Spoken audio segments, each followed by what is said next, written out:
अब आगे मुंबई। आलोक ने हॉस्पिटल की खिड़की से बाहर देखा और महसूस किया कि पहले ही बहुत देर हो चुकी थी। ये देखकर अग्निव ने तुरंत अपनी भौहें सिकोड़ ली और उसे गंभीर नजर से देखते हुए बोला, क्या क्या तुम्हें कोई दिक्कत है?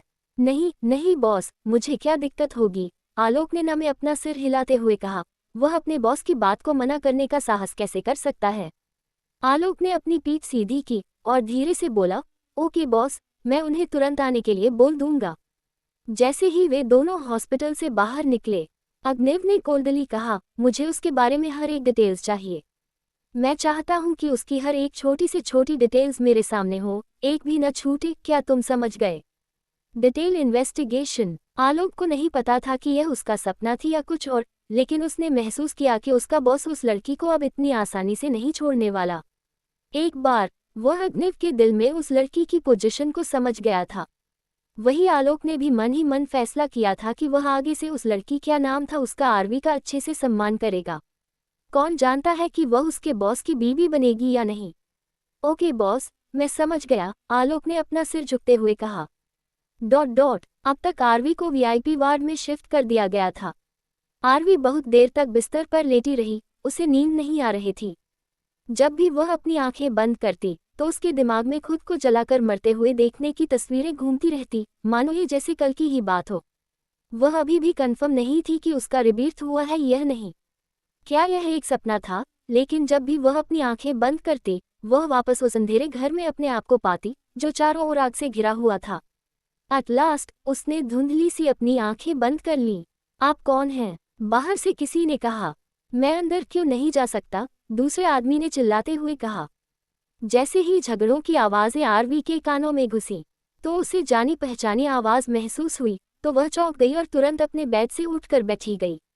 उसने अपना फ़ोन पकड़ा और चुपचाप बेड से उठकर दरवाजे की ओर चली गई। आरवी ने जैसे ही थोड़ा सा दरवाज़ा खोलकर देखा, तो उसके सामने बाहर उसके पिता कोई दो लोगों के सामने खड़े थे।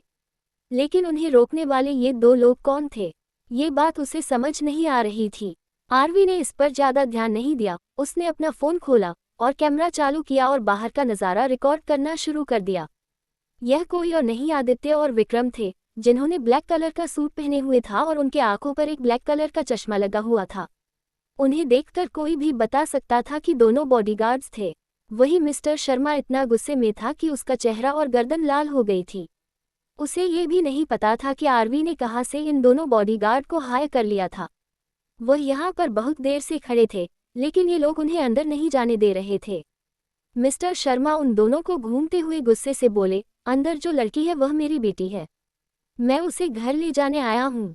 बेटी? ये बात आदित्य को हजम नहीं हुई और उसे इस बात पर विश्वास भर नहीं था। अंदर जो लड़की है उसका सरनेम रायचंद्र है, वहीं आपका सरनेम शर्मा है। तो यहाँ पर खड़े होकर आप हमें बेवकूफ़ बनाना चाहते हैं? यह आपको लगता है कि हमारा दिमाग कम है और आप आसानी से हमें बेवकूफ़ बना सकते हैं? आदित्य ने टेढ़ा मुस्कुराते हुए कहा। तभी विक्रम ने बीच में आते हुए कहा, कोई हैरान की बात नहीं कि प्रेसिडेंट मित्तल ने हमें इस दरवाजे के बाहर पहरा देने को कहा है। प्रेसिडेंट मित्तल? मतलब mister Agniv Mittal? Mister Sharma shocked रह गए। उसे उम्मीद नहीं थी कि प्रेसिडेंट मित्तल आरवी के लिए दो बॉडीगार्ड्स को यहाँ भेजेंगे। ये देखकर मिस्टर शर्मा अचानक बहुत खुश हो गए और उन्होंने जल्दी से कहा, मैं सच बोल रहा हूँ। आरवी मेरी और मेरी हुई पत्नी की बेटी है। मैं सच में उसका पिता हूँ। अगर आपको मेरी बात पर विश्वास नहीं है, तो बस उसे एक बार बाहर बुलाकर आप खुद पूछ लीजिए। तो ये कैसा रहेगा? यह आप मुझे अपने प्रेसिडेंट मित्तल का नंबर दे दीजिए, मैं उन्हें कॉल करके खुद समझा दूंगा। वही आरवी जो आराम से ये सब रिकॉर्ड कर दी थी, उसने सेटिस्फाई होकर रिकॉर्डिंग बंद कर दी। उसे उम्मीद नहीं थी कि उसके प्यारे पिता दो लोगों के सामने ये स्वीकार करेंगे कि वह उनकी बेटी है, सिर्फ किस लिए? मिस्टर मित्तल से बात करने के लिए। ये सच में रिडिक्यूलस थे। आरवी ने गुस्से से रिकॉर्डिंग फिर से चालू कर ली और दरवाज़ा खोलने से पहले उसने रिकॉर्ड वाला फ़ोन अपनी जेब में रख लिया। जब वह वार्ड से बाहर निकलकर उनकी तरफ गई, तो वह तुरंत एक अच्छे पिता की तरह प्यार दिखने लगे। यह एक ऐसा प्यार था जिसे आरवी ने अपनी पिछली जिंदगी में कभी महसूस नहीं किया था। मिस्टर शर्मा ने प्यार से कहा, अरबू, तुम आखिरकार बाहर आ ही गई। जल्दी से उन्हें बताओ कि मैं तुम्हारा इकलौता पिता हूँ। विक्रम और आदित्य ने एक साथ मुड़कर आरवी को देखा। अपने हाथों को पीठ के पीछे रखकर उन्होंने अपनी पीठ सीधी की और डेविल स्माइल करते हुए मुस्कुराए। वही मिस्टर शर्मा की तरफ पीठ होने की वजह से उन्हें इन दोनों के चेहरे पर स्माइल नहीं देखी। इसलिए उन्होंने तुरंत विक्रम और आदित्य के कंधे को थपथपाया और अपने दांत पीसते और बोले, देखो, जैसा मैंने कहा था, मैं सच में उसका पिता हूँ। अपनी बात खत्म करने के बाद वह आरवी में पास जाने के तैयार थे। ये देखकर आरवी के होठों पर एक क्रेजी स्माइल आ गए और वह अनजान बनते हुए बोली, लेकिन मैंने आपको कभी भी अपने पिता नहीं माना है। ये सुनकर मिस्टर शर्मा के चेहरे पर जो स्माइल थी वह गायब हो गई। उसकी आंखें भी आग बरस रही थीं और वह गुस्से से दहाड़ते हुए बोले, तुमने अभी क्या कहा? मिस्टर शर्मा को सच्ची आरवी की बात पर विश्वास नहीं हो रहा था। वह कैसे विश्वास कर सकता था कि जो लड़की हमेशा से आज्ञाकारी और उनकी दया पर निर्भर थी, वह आज उनके सामने जबान चलाएगी और आखिरकार उनके पब्लिकली एडमिट करने के बाद भी कि वह उनकी बेटी है, वह माना कर देगी। आरवी ने अपना एक कदम आगे बढ़ाया और विक्रम और आदित्य के बीच खड़ी हो गई। उसने मुस्कुराते हुए मिस्टर शर्मा को देखा और अपनी डरावनी आवाज में बोली, क्योंकि मेरी मॉम के मारने के बाद आपने पहले कहा था कि शर्मा फैमिली में वैशाली शर्मा जो अपनी दूसरी बीवी की बेटी है, वही आपकी इकलौती बेटी थी और सिर्फ वह शर्मा फैमिली की इकलौती लड़की है।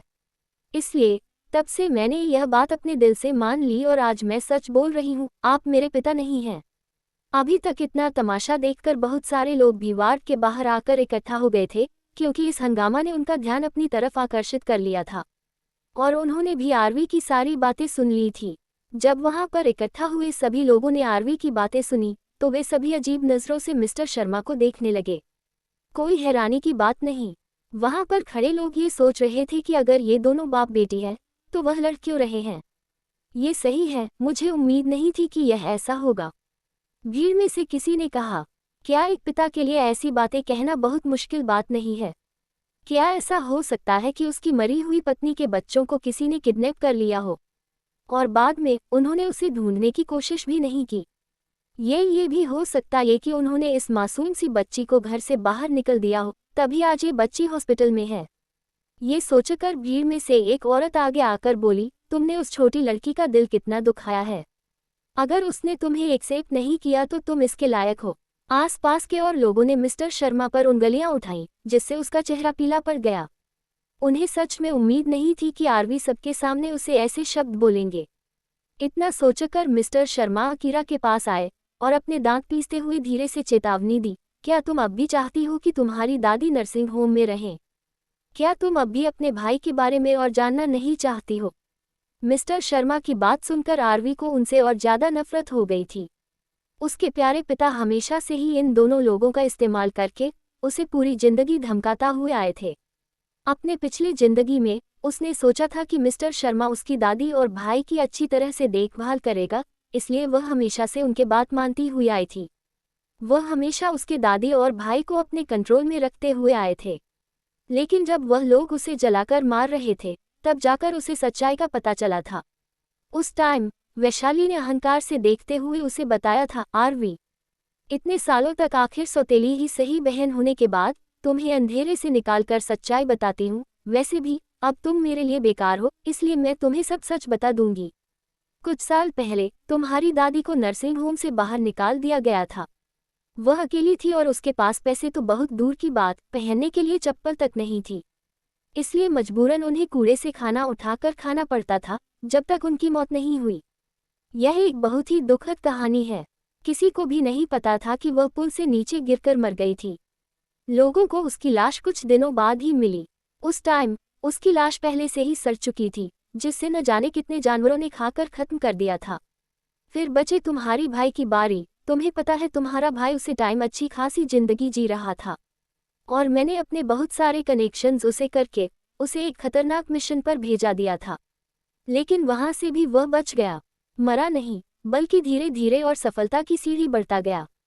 और यह बात मुझसे कहाँ बर्दाश्त होने वाली थी, इसलिए मैंने उसके पास तक तुम्हारी दादी की मरने की खबर पहुंचाई। और जब उसे पता चला कि उसकी दादी पुल के नीचे गिरकर मर गई और कोई भी उसकी लाश लेने नहीं आया, तो वह खुद और नहीं रोक सका और जल्द से जल्द मुंबई आने के लिए निकल गया। लेकिन जिस रात वह वापस आ रहा था, उस रात उसकी जंगल में मौत हो गई और एक जंगली कुत्ते ने उसकी लाश खा ली। सच में ये भी बहुत ज्यादा दुखदाई है। अपनी पुरानी जिंदगी की बातें याद करके आरवी नफरत से भर गई, उसका पूरा शरीर कांपने लगा।